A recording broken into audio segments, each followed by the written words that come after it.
मुझे पता लगाना है कि चिड़िया का अंडा किसने चुराया है। जल्दी बताओ, क्या तुमने चिड़िया का अंडा चुराया है? अंकल, मैंने नहीं चुराया है। आप चाहे तो देख सकते हैं। ठीक है, मैं अभी देखता हूँ। अरे, इसमें तो बहुत सारी चॉकलेट है। तुम सही कह रहे थे, इसमें चिड़िया का बच्चा नहीं है।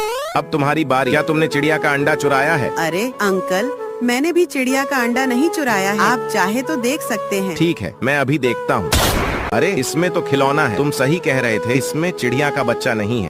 अब तुम्हारी बारी। लेकिन उसे देखने से पहले आप लोग बताओ, आपको पैसा चाहिए या मम्मी का प्यार? मम्मी को प्यार करने वाले वीडियो को लाइक करके चैनल को सब्सक्राइब कर लें और कमेंट में आई लव मम्मी लिख दें। जल्दी बताओ, क्या तुमने चिड़िया का अंडा चुराया है? नहीं तो मैं तुम्हें जेल में डाल दूंगा। अरे अंकल, हाँ।